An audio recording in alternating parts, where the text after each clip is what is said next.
Neo Genesis Evangelion, o velhão, tá? Lá de 95. O anime começa com uma Tóquio inundada, e considerando o estado das ruínas, já faz bastante tempo que ela tá assim. As ruas estão desertas, tem tanque de guerra pra tudo quanto é lado na costa do mar, e uma voz no rádio manda as pessoas procurarem abrigo. Estranhamente, é um cenário bem calmo, sabe? Com o sol da manhã, cigarros cantando, e esse aqui é o Shinji. Shinji entra no robô. De repente, a terra treme, helicópteros aparecem, e por trás dos montes surge uma criatura gigante. Sachel, o terceiro anjo cruel. Esse anime teve uma sacada muito boa em utilizar nomes bíblicos para nos aproximar do seu universo. Isso causa ao mesmo tempo uma atração e um estranhamento em quem tá assistindo. Afinal, se isso aqui é um anjo, então por que ele quer nos destruir? Eles não deveriam nos proteger do mal? E meu Deus, chamaram o Vest pra acabar com ele. E mesmo com a explosão, o bicho tá lá, suavão. Coitada da Misato, mano. Ela tinha parcelado esse carro aqui em 72 vezes. A Misato tá levando o Shinji para a NERV, uma organização criada justamente para lidar com a ameaça dos anjos e reconstruir o mundo. E para isso eles criaram robôs gigantes e chamaram de Evangelions. E é por isso que o Shinji tá aqui. O pai do Shinji é um membro importantíssimo da NERV e quer que o Shinji seja o piloto desse robô e vá lá em cima lutar contra aquela criatura gigante que está tentando destruir a humanidade. Uma oportunidade irrecusável, certo? É claro que não.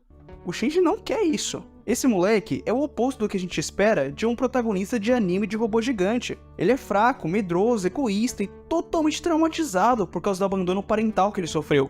E é por causa dele que esse anime é diferente de tudo que você já viu. Shinji, entra no robô! Não! Então tragam a Rei. E entra na sala, meus amigos, a maior fonte de memes desse canal. Rei Yanami. Acontece um tremor, o robô se mexe sozinho pra proteger o Shinji. E vendo a Rei naquele estado, o Shinji aceita pilotar o robô. E assim acaba o primeiro episódio e a gente se pergunta: por que o mundo tá todo estourado na calçada? Por que os anjos estão atacando? E por que o Shinji tem que ser o piloto? Agora, se você tava esperando por respostas, eu sinto muito, meu amigo, porque o início desse anime não vai te explicar absolutamente nada. O segundo episódio começa com a luta do Shinji contra o anjo, e essa luta se resume no Shinji sendo espancado e acordando no hospital sem saber nada do que aconteceu. Mas eles ganharam. Acontece que na noite anterior, depois do Shinji perder a consciência, o robô se moveu sozinho e sozinho ele derrotou o anjo. Como isso é possível? O anime não vai te explicar. Boa sorte, meu parceiro. Em geral, o clima não é de vitória. Aparece o Gendo conversando com alguns políticos, eles reclamam dos gastos do robô, de um tal de plano de instrumentalização humana e que agora não haveria mais volta. Bom, isso não importa agora. De novo, isso só vai levantar mais perguntas que ele não vai te explicar agora, então não fique com isso na cabeça.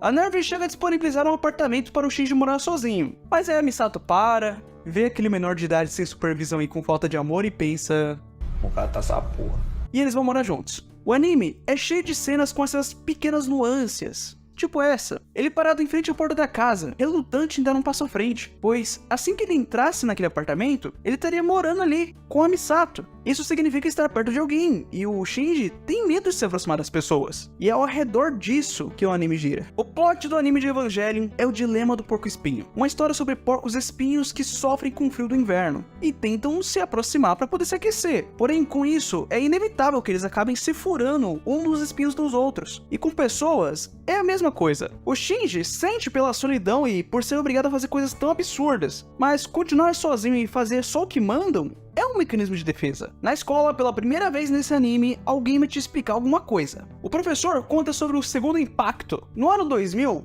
um grande meteoro acertou o continente antártico, o que aumentou o nível dos mares e alterou a inclinação da Terra. Agora é eternamente verão, e metade da raça humana foi de arrasta pra cima. Só que a aula é interrompida quando descobrem que era o Shinji no robô. Ele toma uma massa de um colega e a Rei vai lá chamar ele. Outro anjo tá vindo, Sancho voa pelos ares. Nessa hora, um operador da NERV diz: levou 15 anos desde o último intervalo e esse leva 3 semanas? Mas espera, 15 anos? Há 15 anos atrás foi o segundo impacto, então quer dizer que não foi um meteoro e sim um anjo? Sim, exatamente isso. Mas então, se ele é o segundo, então quem foi o primeiro? Bom, não há tempo para pensar nisso, os robôs não estão lutando. E depois da luta, o Shinji foge. Eu acho que ele assistiu o meu vídeo sobre trens. Só que esse moleque aqui, ele tá pirando. É muito fácil pra você que tá assistindo achar que o Shinji é um bundão ou que você faria melhor do que ele. Principalmente quando ele tá cercado por mulheres com muita atitude. Mas o Shinji é o único normal ali. O único que tá sentindo o peso de ter que lidar com o apocalipse. E mesmo quando aparentemente dão a escolha dele não pilotar, afinal eles dão a escolha, ele é trazido de volta. Além de que eles usam a Rei como chantagem. Já que se ele não estiver lá, ela vai ter que pilotar toda estrupiada do jeito que ela tá. A Misato dá uma bronca nele, chama ele de covarde e manda ele embora, mesmo tendo acabado de trazer ele de volta. Mas quando ele tá lá na estação, pronto pra ir embora, ela ainda aparece atrás dele. Mano, só tem bipolar nesse anime. A internet tem alguma coisa com meninas de cabelo azul e 3 letras no nome. Essa guria não esboça reação e nem sentimento nenhum, exceto quando se trata do pai do Shinji. Aí ela fica felizinha ou fica brava. Enfim, o quinto anjo voa sobre os céus. Ramiel, o treco azul. Ei. Oi, quem manda na prefeitura é quem? Bom, quem manda na prefeitura é o prefeito. Por quê? Quem te dá um tiro no peito?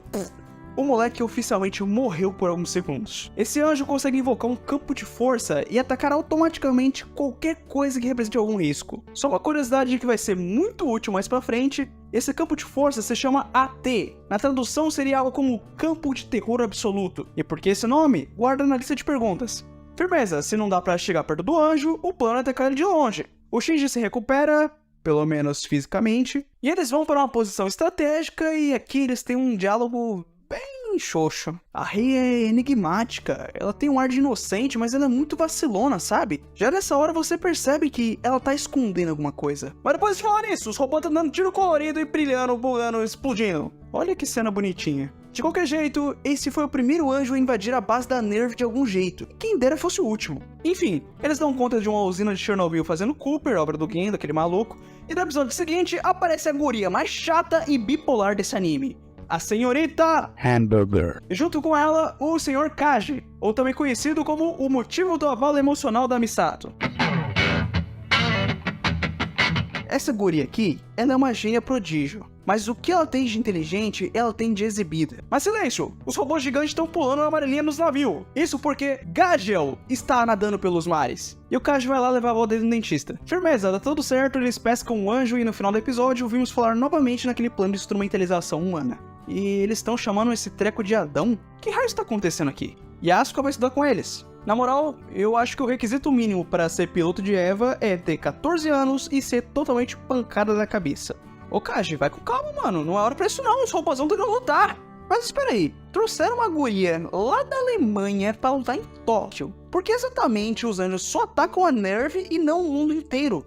O que esse lugar tem de tão especial? E olha lá o bichão vindo! Israfel, o anjo que tem o poder de se dividir em dois e dar uma surra em criança. E como treino / castigo pelo fracasso, eles devem fazer tudo juntos. Tudo juntos. A paciência do Shinji nessa hora é uma coisa impressionante, mas uma coisa que você tem que entender pra assistir Evangelho é que esse anime tenta o tempo todo te induzir uma emoção específica, para que assim a próxima cena seja mais impactante. Nesse caso, o anime quer que você sinta a raiva da Asuka, por ela encher tanto o saco do Shinji. Mas aí no meio da noite, ela voluntariamente vai dormir do lado dele e começa a chorar enquanto dorme. Essa é a primeira dica que tem algo de errado com ela. E a manipulação das suas emoções faz essa quebra ser muito mais forte. Mas enquanto isso... Caralho, Kaji, vai com calma, meu irmão. Não há tempo pra pensar em mulher, cara. Tem um robôzão gigante esmagando o bicho na piruleta, né? Caralho, que luta da hora. Eles estão lutando em perfeita sincronia. Essa luta em específico causou uma grande destruição na cidade. Seria muito melhor se fosse possível atacar o anjo antes dele chegar perto, ou até mesmo ir até onde ele se esconde e lançar uma ofensiva, não é mesmo? Bem, os políticos não gostam muito dessa ideia. Um deles até fala, você se esqueceu do que aconteceu 15 anos atrás? Espera aí, então o segundo impacto foi causado por causa de um ser humano cutucando um anjo? Enfim, a Asuka vai lá queimar a bunda. A mina virou uma bola, velho. Hamburger. Essas cenas dela descendo são tensas pra caramba. Mas enfim, o anjo acorda e Sandalphon emerge do magma da terra. E essa é uma das lutas mais rápidas e tensas desse anime, e eu pessoalmente gosto muito dela. No fim desse episódio, descobrimos que a Misato tem uma cicatriz enorme. E quando a Asuka pergunta, ela desconversa e fala que foi coisa do segundo impacto. Mas espera aí, a maior parte do planeta sofreu o segundo impacto através de inundações e mudanças climáticas. Para ela ter se machucado assim, quer dizer que ela estava perto do epicentro da explosão? Na Antártica? O que ela estava fazendo lá? Sei lá, mano, o anime tá mais preocupado em mostrar ela com Kaji e acabou a luz. A grande organização responsável por proteger a humanidade está sem luz. Os 3 sistemas elétricos pifaram de uma vez só. E convenientemente nessa hora aparece Matarael, o anjo da Enel. E a NERV vira praticamente um air fryer, meu amigo. Os pilotos têm que tomar uma rota alternativa para chegar na base, e a Asuka não para de encher o saco no caminho. Eles assumem os Evas, vão lá furar o olho do bicho e final feliz. Mas ainda resta uma suspeita. A luz com certeza foi sabotada. Então existe algum humano interessado em ajudar os anjos? O episódio seguinte começa mostrando como a Misato conseguiu aquela cicatriz. E tivemos o primeiro vislumbre de como foi o segundo impacto. Inclusive, ela é major agora. Nesse ponto da história, o Shinji já tá um pouquinho melhor, embora ele ainda se sinta desconfortável em presença de muitas pessoas. Ô Kaji, se decide, mano, o que você quer? É impressionante, velho. Esse cara vê uma mulher e aparece um anjo.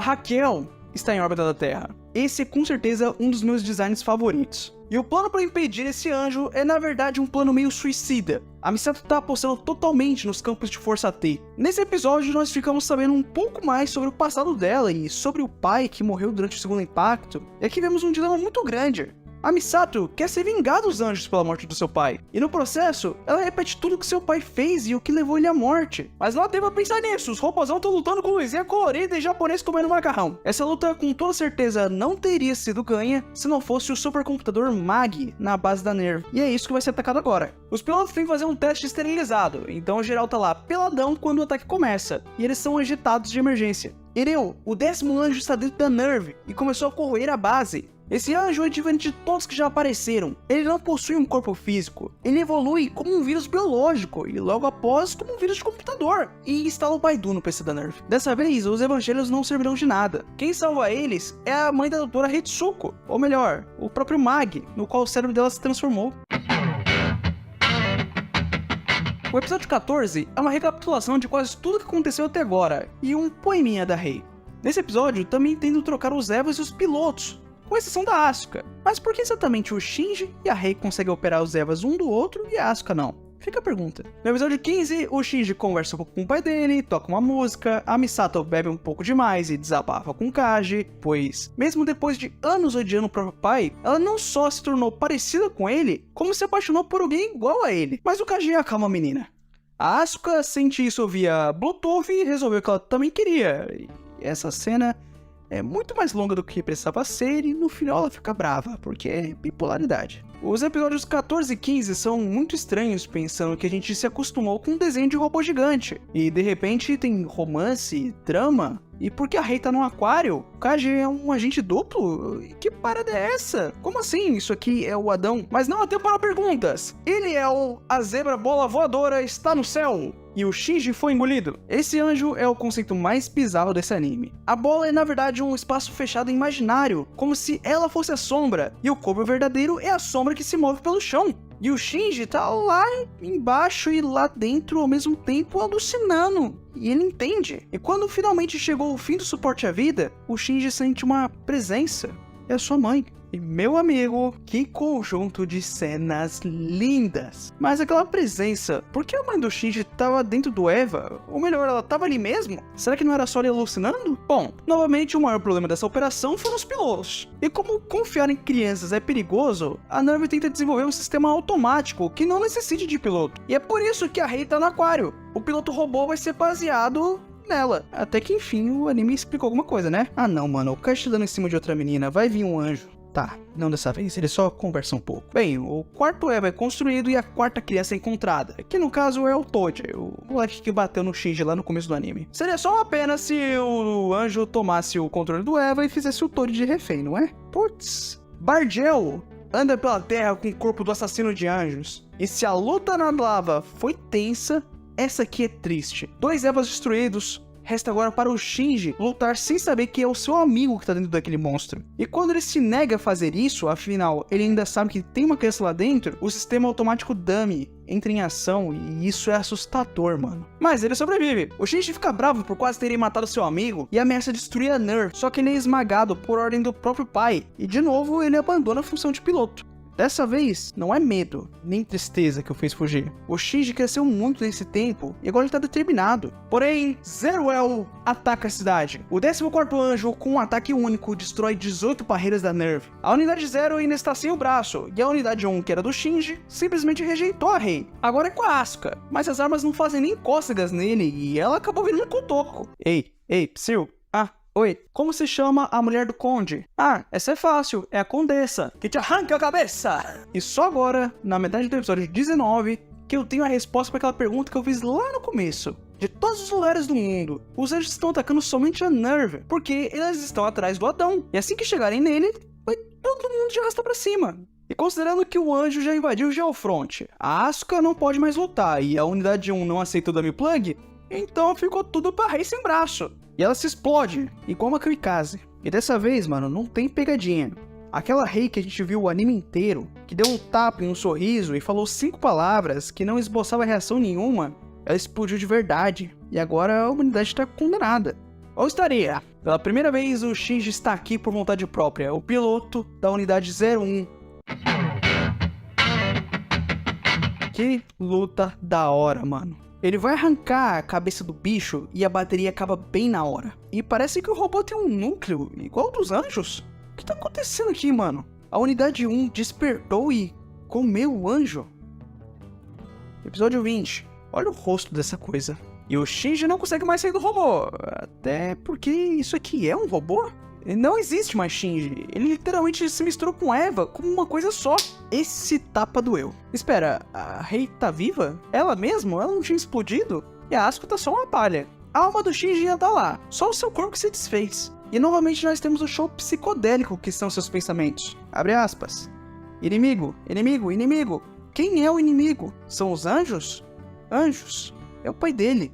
O pai dele feriu o Toad, o pai dele matou a mãe dele. De quem é a culpa? O Shinji escolheu fugir. Aquela vez de vir de seu pai, não foi a primeira vez que ele viu Eva. Meu colega, eu poderia ficar aqui falando só os pensamentos do Shinji durante dias e eu não conseguiria explicar o quão complexos eles são. E se você ir lá assistir o anime, você vai entender tudo de uma maneira diferente que eu entendi. Mas resumidamente, é como se todos os problemas da alma fossem causados pelo corpo, assim como os espinhos que são responsáveis pela solidão do porco-espinho. E aqui, os pensamentos te oferecem uma cura. Deixe de ser, deixe de estar. Abandone o corpo e a individualidade e se torne um com as almas. Essa cena é apresentada com traços bem fortes de erotismo, na intenção de associar esse ato de despersonificar a algo íntimo e prazeroso. A partir daí não haverá solidão, nem dor ou medo. É de se imaginar que alguém como o Shinji adoraria ficar por lá, e mesmo assim ele voltou. Ele voltou. A última pessoa que ele viu dentro do Eva e que trouxe ele de volta foi a sua mãe. Depois que o Shinji terminou sua experiência metafórica, filosófica e virtual, a Misato foi lá fazer na prática. E calma, que isso?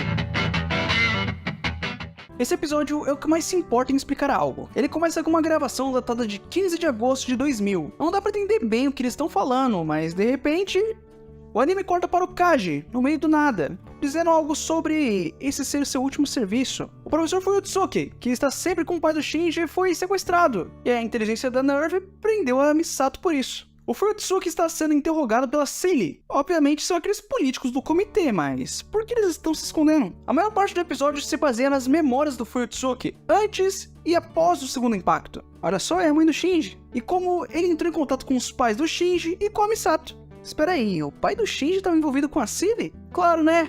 Afinal ele faz parte do mesmo comitê, e foram eles que causaram o segundo impacto. A Hitsuko na verdade é ruiva, e a mãe dela estava desenvolvendo um mag e... isso. A palavra Evangelion, ou melhor, Eva, tem esse nome justamente porque eles foram criados pelo homem a partir do corpo do primeiro anjo, o Adão. Eles não são robôs, eles são clones gigantes de armadura. E o anime já tinha dado várias pistas disso. A série está seguindo os manuscritos do Mar Morto e tentando criar um deus na Terra. Isso tem alguma coisa a ver com aquele plano de instrumentalização humana? A gente descobre que o Shinji estava lá quando a mãe dele morreu no teste do Evangelho. O Gendo é um personagem totalmente odiável, mas foi esse acontecimento que alugou o estádio do Maracanã na cabeça dele e piorou sua personalidade até o ponto que nós conhecemos. O cara pegou a mãe da Hitsuko e apareceu com essa guriazinha de cabelo azul. Rei Yanami, sem histórico, sem documento, e levemente parecida com a mãe do Shinji. Enfim, ela dá uma esculachada na mãe da Hitsuko. Ei, qual animal que come com rabo?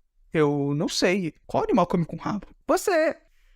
Legal, agora é minha vez. Qual é a esposa do porco? É a porca! Que te enforca! Caralho, mano, criança! E ela pulou de paraquedas sem o bang de... Não, pera aqui. O Fuyutsuki e a Misato são soltos, mas o Kaji não teve muita sorte. E esse foi o episódio que mais levou a gente pro Vasco. O Kaji, sem dúvidas, era o que a gente menos suspeitava. A mãe do Shinji, a gente já sabia. A da Hitsuko também, visto que a gente já viu o cérebro dela. Mas a Rei, criancinha ainda por cima, foi igual quando ela se explodiu. Ela por acaso é imortal ou algo assim? O episódio seguinte começa focando com a Asuka, e ela tá mais chata do que nunca. Lembra quando eu falei que o requisito mínimo para pilotar um EVA é ser pancada na cabeça? Não é brincadeira. Nós temos um depressivo, uma guria sem emoções e uma traumatizada por atenção. E depois da última derrota, ela literalmente perdeu a cabeça. A Nerf tá só um bagaço, e a Unidade 1 teve que ficar em congelamento. Mas um novo anjo apareceu no céu. O profeta das doenças da mente, Arael, canta dos céus. E esse anjo penetra na mente dos alvos e revira ela inteiramente. Agora a gente entende o que aconteceu com a Asuka, o abandono, o trauma e o medo da solidão. A personalidade dela é um mecanismo de defesa também, igual um porco-espinho. Quem derrota o anjo é a Rei, usando aquela lança que estava no peito do Adão. Ela só apaga o anjo sem explicação. O comitê dos políticos fica furioso com isso, mas agora é impossível recuperá-la. E em pouquíssimo tempo, outro anjo já aparece, Ar-Misael, a montanha do julgamento de Deus. Ele toma a forma de um aro de luz e ataca se fundindo biologicamente com o EVA 00. Enquanto isso, a Asuka já tá com a mente tão perturbada que ela não pode mais pilotar o EVA. O anjo tenta se comunicar com a Rei do mesmo jeito que foi a despersonificação do Shinji. Ele convida ela para se tornar uma coisa única e abandonar o medo e a solidão. Mas quando ela recusa, algo mudou nela. Ela chorou pela primeira vez.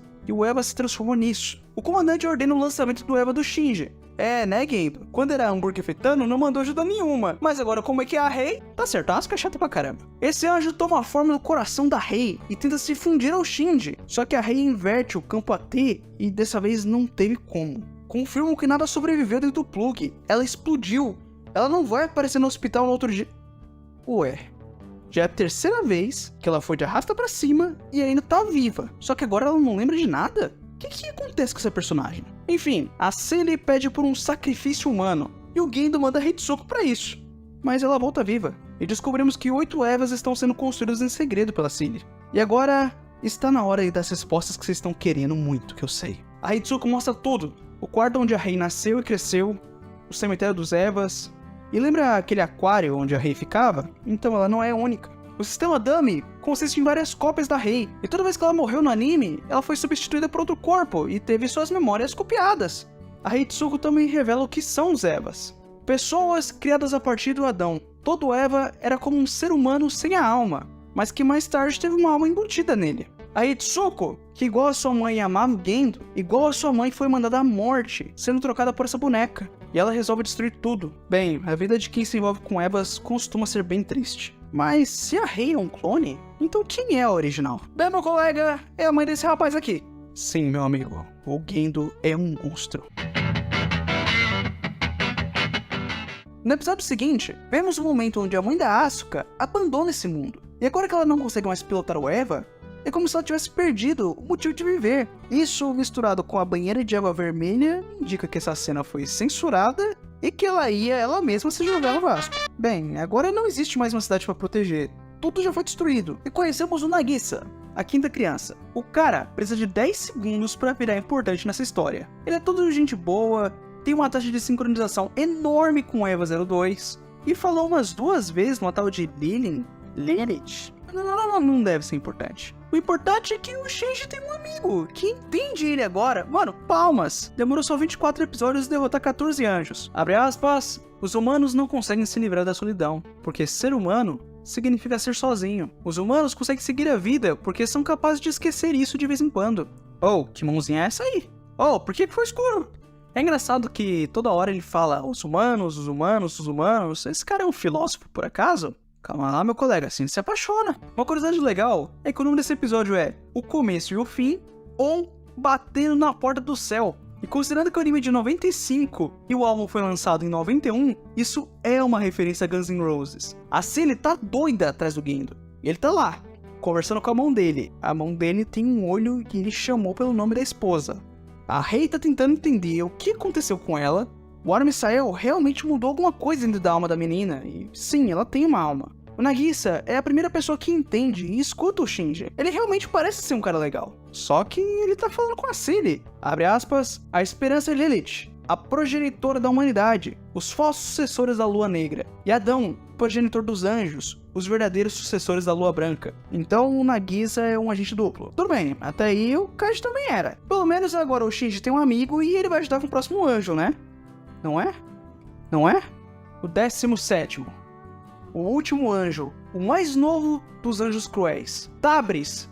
Está dentro da Nerve. E essa luta é muito legal, cara. Ele explica o que é o campo AT, a luz da alma, o campo de terror absoluto, o campo de força que durante todo o anime era usado como meio de proteção dos anjos, também existe em torno de cada coração humano, como algo que protege, mas afasta, os torna únicos, porém solitários. O Nagisa chega ao Adão, e assim que ele tocá-lo, tudo acaba. Acontece o terceiro impacto e adeus humanidade. Depois de 14 outros anjos, um finalmente chega ao objetivo, mas isso significa destruir tudo. Esse anjo específico, Nagisa, ele é bem diferente. Depois de tanto estudarem os humanos, o último deles se tornou tão humano quanto nós. Mas como ele não pode desobedecer às ordens de sua natureza, então ele se entrega. E essa é uma cena muito longa e muito fantástica. Que encerra essa obra, meus amigos! Esse vídeo foi um pedido do meu inscrito Bruno Rodrigues. Muito obrigado, Rodrigão. E se igual ele você tiver uma sugestão de vídeo, comenta aqui embaixo que você vai aparecer no vídeo igual ele. Algumas perguntas ainda ficaram abertas, tipo, o que é o plano de instrumentalização humana, ou de quem é a alma que tá dentro do Eva da Unidade 01, embora eu tenha dado uma dica bem óbvia. Mas para responder tudo isso, eu tenho que falar dos episódios 25 e 26 e o filme The End of Evangelion. Então, se você quer ver a minha narração sobre esse filme e esses episódios, deixa o seu like aqui embaixo e se inscreve no canal. Eu demorei alguns dias para produzir esse vídeo, já que Evangelion é uma das obras que eu gosto muito e ela é muito complexa. Então, se você gostou do resultado, por favor, considere me dar uma força aqui embaixo. Bom, eu acho que é isso. Valeu, falou!